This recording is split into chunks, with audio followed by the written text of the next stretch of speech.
حمدالله محب یو ځل بیا د پاکستان خلاف راودانګل. پاکستان وزیرداخله د طالبانو په اړه تازه څه ویلي دي؟ محب څنګه د پاکستان وزیرداخله وستایل؟ څه جواب یې ورکړ؟ جزئیات په ویډیو کې راسره وګورئ او چینل سبسکرایب کړئ. السلام علیکم، ستړي مشئ. حمدالله محب اوس د پاکستانیانو لپاره تر مرګ هم سخت نوم دی. هغه او قریشي اوس په ورځني ډول هم یو له بل سره لفظي جګړې ترسره کوي. خو محب شیخ رشید ولې وستایي؟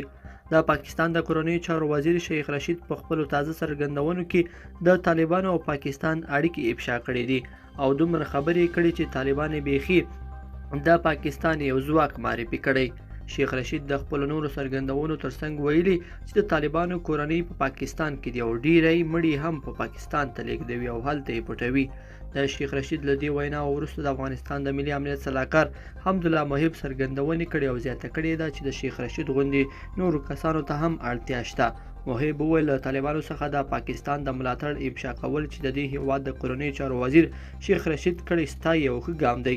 هغه وویل چې د رشید غوندې نورو زړورو پاکستانیانو ته اړتیا ده څو په افغانستان کې د روانې جګړې ضد څرګندونې وکړي.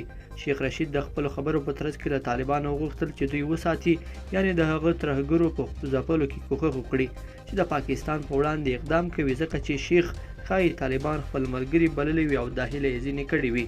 شیخ پر طالبانو باندې دا ناز ځکه وکړ چې د هغوی کورونه هم پاکستان کې دي او کله چې افغانستان کې ووژل شي نو جنازې هم هملته کیږي او له دې څخه داسې معلومیږي چې شیخ رشید پر طالبانو د ملګرو خیال وي، ځکه دا یې غوښتنه ترې کړې ده.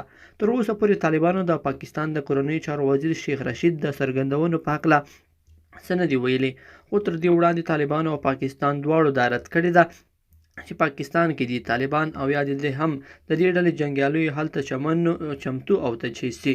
د ورځې وړاندې لا هم پاکستان پر افغانستان تور ولګاوه چې ترهګر ساتي او له هغه ځایه پر پاکستاني پوځیانو او دولت باندې بریدونه کوي چې دا خبرې د کورنیو چارو وزارت بیا رد کړلې. لیدونکو په دې هیله چې دا مطلب به مو تر پیل لیدلی وي، که مو دغه ویډیو خوښه شوې ویډیو لایک کړئ او چینل سبسکرایب کړئ. تر بیا ښه وخت.